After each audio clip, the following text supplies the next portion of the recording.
President Hansen said no. I think the eyes have it possibly adopted. किसानों की आत्मनिर्भर करने की कांग्रेस जमाने की सारे जो प्रक्रिया थी, जैसे कि एमएसपी, मंडी, प्रोक्योरमेंट, ये सारे अभी खत्म होने वाला है।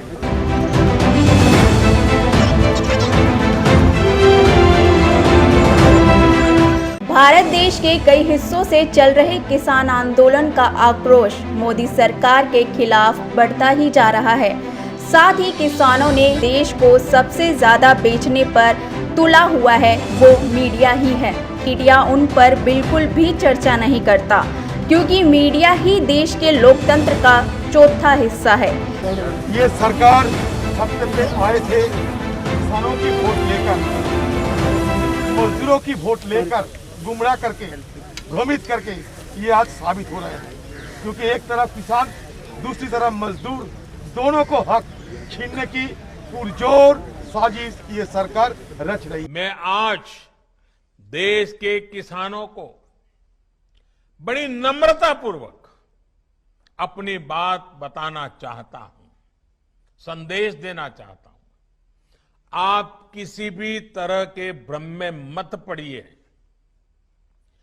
इन लोगों से देश के किसानों को सतर्क रहना बहुत जरूरी है।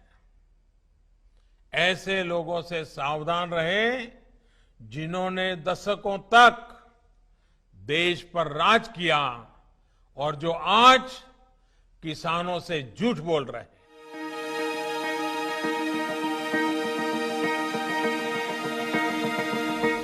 नमस्कार दोस्तों, मैं कबीर सिद्दीकी आपका इस्तकबाल करता हूं मेरे इस प्रोग्राम में। हम जुड़ रहे हैं संसद भवन नई दिल्ली से और मेरे साथ हैं वरिष्ठ पत्रकार पीटीआई के आर्थिक संपादक, पूर्व आर्थिक संपादक जनाब टीएन अशोक, और मेरे साथ हैं नीलम एम सिंह जो पॉलिटिकल कमेंटेटर हैं और राइटर हैं, बड़े इंटेलेक्चुअल हैं, वो मेरे साथ में हैं। अशोक जी, बिल पास हो चुका है संसद में और 3 बिल पास हो चुके हैं, और आप की प्रतिक्रिया इसमें क्या है? ये तीनों जो बिल है मोदी सरकार ने ऐसे बनाया है कि पिछले 60 या 70 साल में जो आर्थिक प्रदर्शन इन किसानों का नहीं हुआ है उसकी एक अनोखी पहचान लाने के लिए किया है। पहले बिल है, मैं बिल का नाम नहीं लेना चाहता हूँ, बहुत लंबा है। तो पहले बिल में है प्रोविज़न ऐसा है कि किसान अपने जो उत्पादन है उसे डायरेक्टली कंज्यूमर को बेच सकता है। पहले क्या हुआ था, इससे कहते हैं, हम अंग्रेजी में कहते हैं डिमांड सप्लाई मैनेजमेंट चेन। तो पहले क्या होता था कि किसान एक मिडिल मैन को बेचता था, नहीं तो वेंडर को बेचता था। वेंडर जो आरती होते हैं, जो ट्रेडर्स होते हैं, उनको बेचता था। ट्रेडर्स जाके मंडी में बेचते। तो अब इसमें क्या नई चीज़ आ गई है? अब क्या नहीं, ये तो डायरेक्ट हो गया ना, इनका पूरा लिंक कट गया। जो बीच में जो लिंक आता है वेंडर का, मिडिल मैन का, आरती का, और ये डायरेक्टली अभी इन तीनों चेन को काट के डायरेक्टली होलसेलर को बेच सकते हैं। इससे कि क्या होता है कि इन तीनों में अगर ये 5 रुपये पे बेचता है तो वेंडर 7 रुपये में बेचेगा, और आरती इसे 10 रुपये में बेचेगा, होलसेलर को 12 रुपये में बेचेगा। तो इसको 5 रुपये ही मिलता है, मगर 12 रुपये में एंड प्रोडक्ट होता है। जी। मैं नीलम जी आपसे जानना चाहूँगा, तो अगर ये फ़ायदे का बिल है तो फिर इतना हंगामा क्यों हो रहा है? अपोजिशन क्यों इतना हंगामा मचा रही है? जी कबीर साहब, मैं आए। जी। आदाब। आज हम यहाँ पर संसद भवन के परिसर में इकट्ठे हो रहे हैं, और हम जिस विषय पे चर्चा कर रहे हैं उससे मुझे बहुत खुशी मिल रही है, जो कि हमारे किसान भाई हैं और जिसके लिए हम जय जवान जय किसान का नारा दे चुके हैं।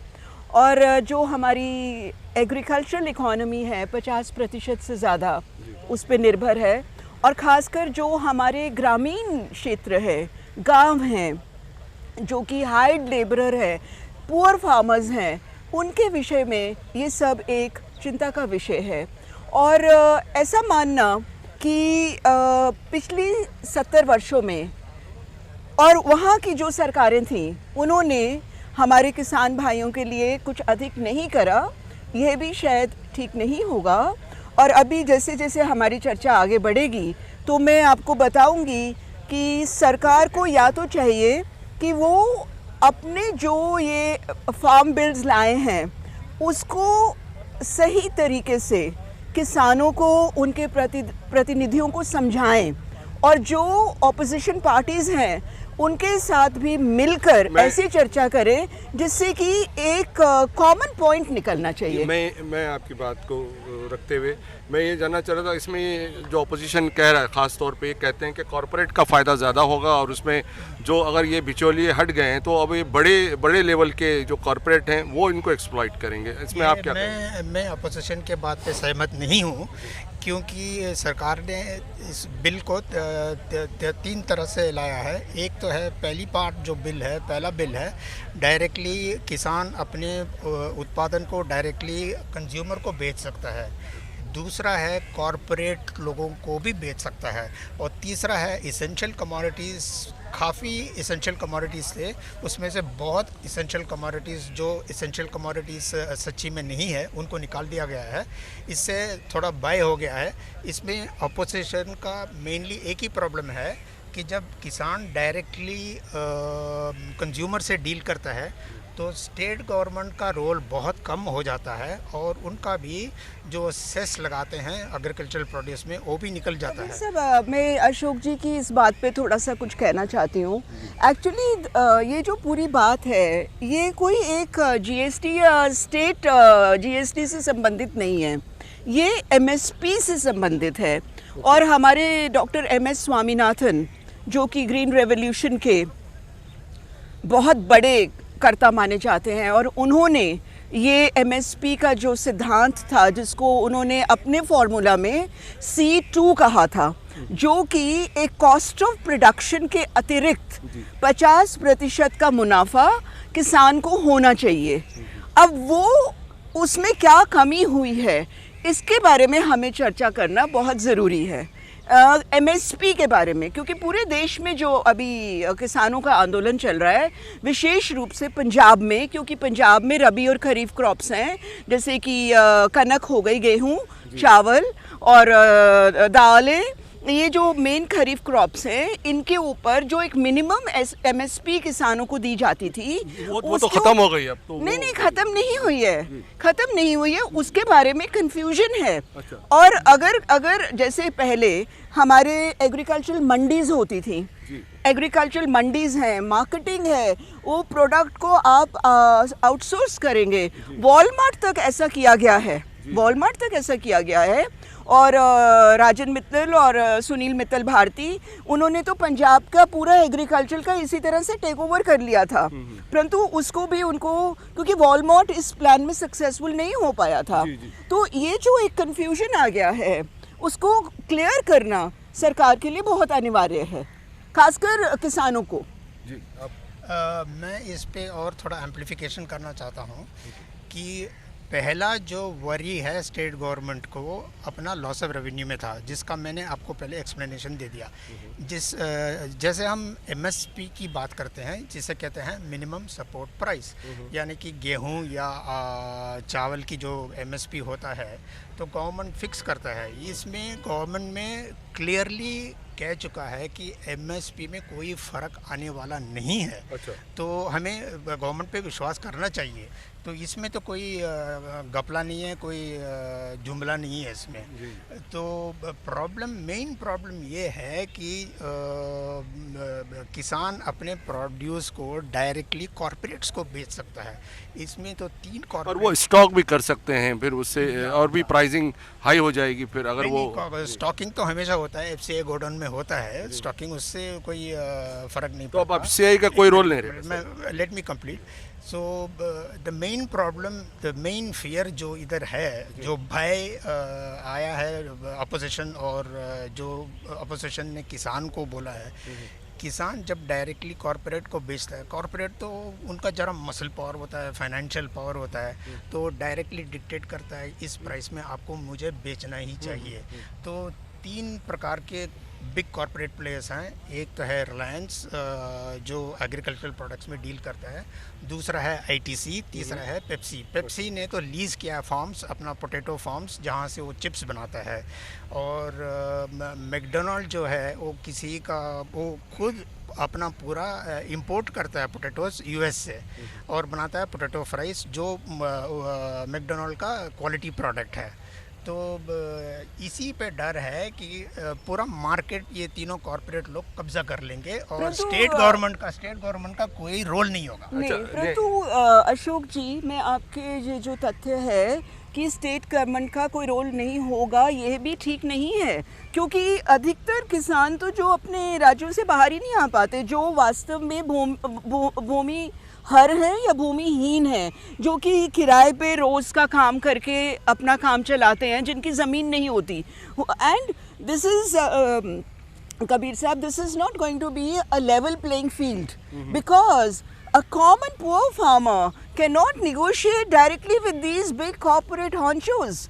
वो तो अपने मंडियों तक भी नहीं जा पाते। और जो आपने बीच में कहा था फूड कॉर्पोरेशन ऑफ इंडिया का, फूड कॉर्पोरेशन तो एक हो गया, हर स्टेट के वेयर हाउसेज हैं, हर स्टेट की मंडियां हैं, और अभी जो कह रहे हैं कि आड़ती जो है उनकी कमीशन कम हो जाएगी, इसलिए ये इतना हंगामा हो रहा है, मैं उससे सहमत नहीं हूँ, क्योंकि आड़तियों का भी तो एक रोल है, क्योंकि वो किसान की फसल उठाते हैं। नीलम जी, ये था कि मंडी से जो मतलब जो फार्मर है, जो किसान है, वो अपनी जो क्रॉप है उसको मंडी तक पहुंचाने के लिए बीच में आड़ती, जो कहते हैं आड़ती का सहारा लेता है, जो अब वो उनका रोल अगर ख़त्म हो जाएगा तो वो डायरेक्ट कॉर्पोरेट के साथ कैसे डील करेगा? किसान तो उसके पास तो बिजली भी नहीं होती है, ना कंप्यूटर होता है, ना कोई वो होता है, तो इस में ऐसा ना हो कि किसान का शोषण हो जाए, उसका एक्सप्लॉयटेशन हो। जी कबीर साहब, बात यह है कि मैं ये मानती हूँ कि हमारी जो एनडीए सरकार है, हमारे माननीय प्रधानमंत्री नरेंद्र मोदी जी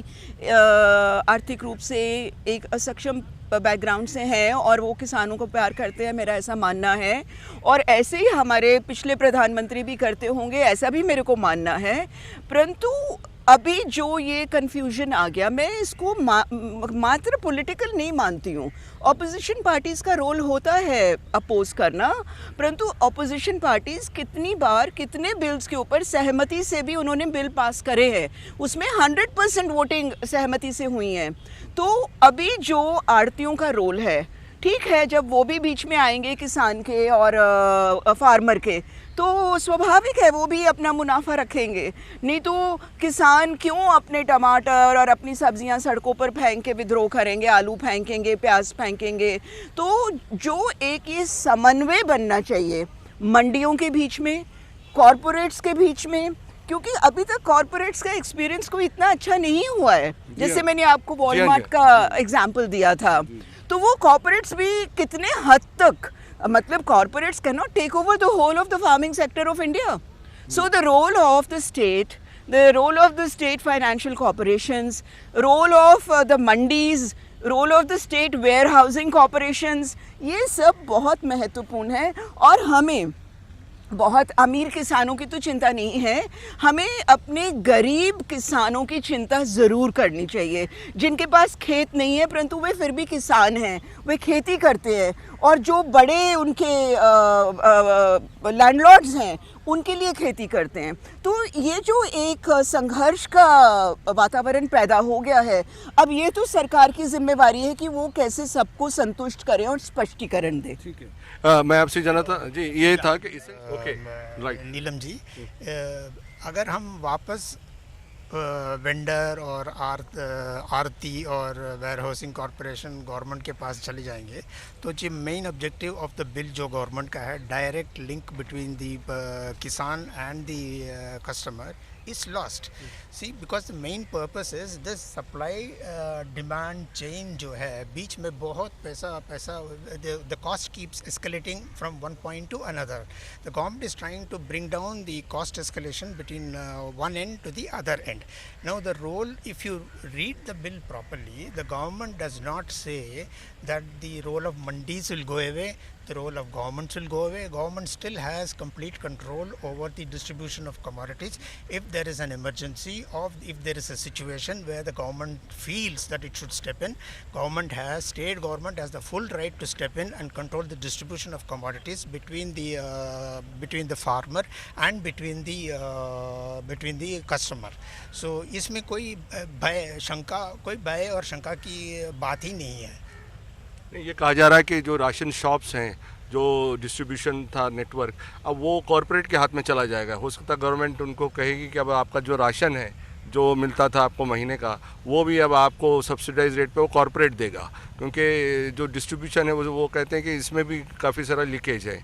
तो इस तरह से तो आप सब चीज़ कॉरपोरेट के हाथ में दे देंगे तो कैसे चलेगा? तो Ashok, you have to be a little more specific. I will answer that, Kabir sir.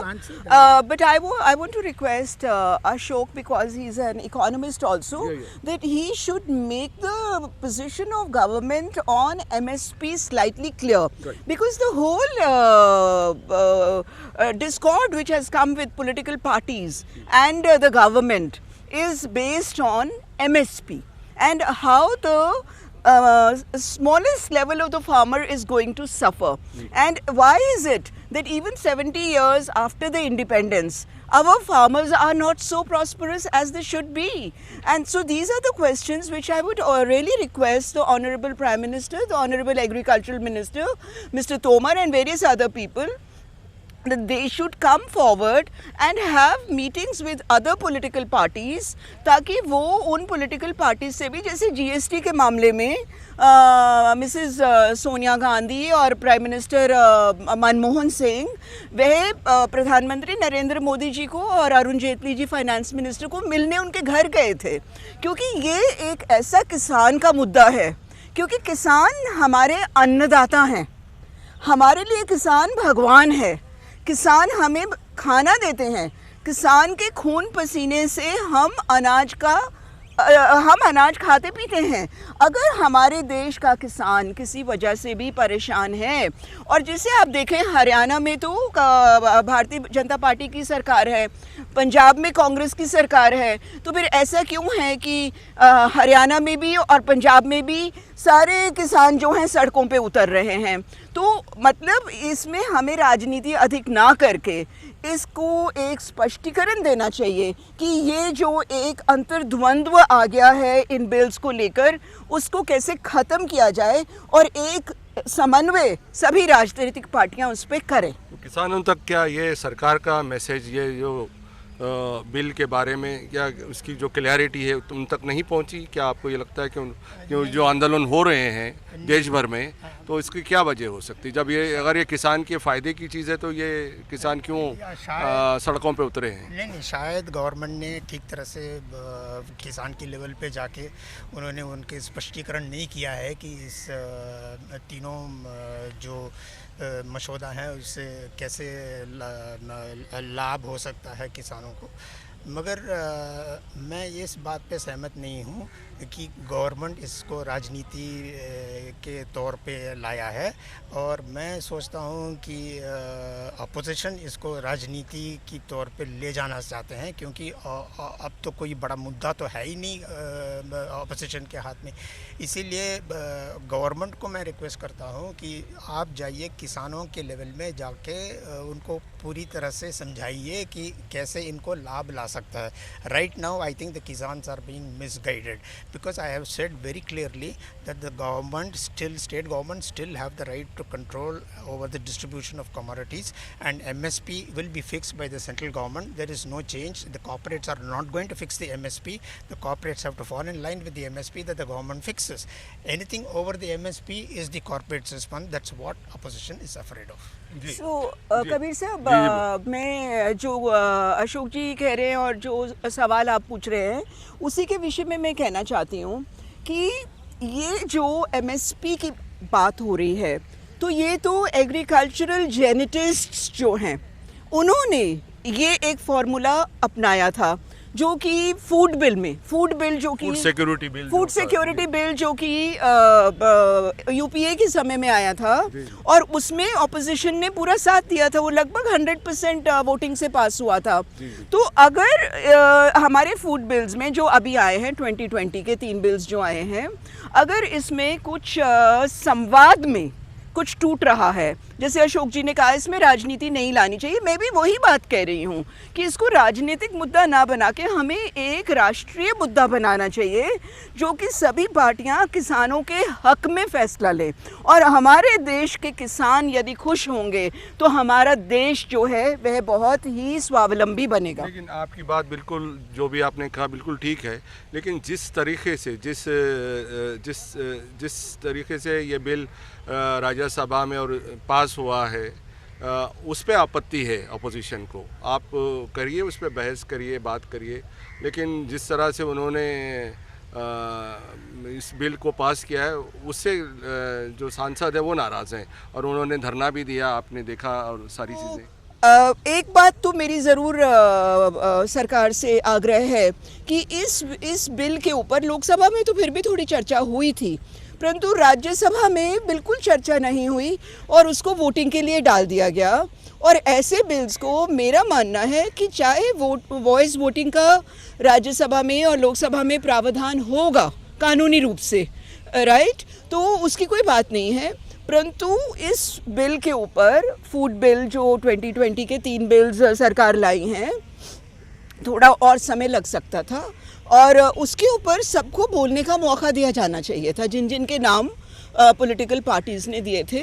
और अगर कोई ज़्यादा भी बात थी तो उसको कमेटी को रेफ़र भी किया जा सकता था, क्योंकि ये बिल पास तो होना ही था। ऐसा नहीं है कि ये बिल पास नहीं होता, सरकार किसी ना किसी तरीके से पास करती, नहीं तो नोटिफिकेशन निकालती।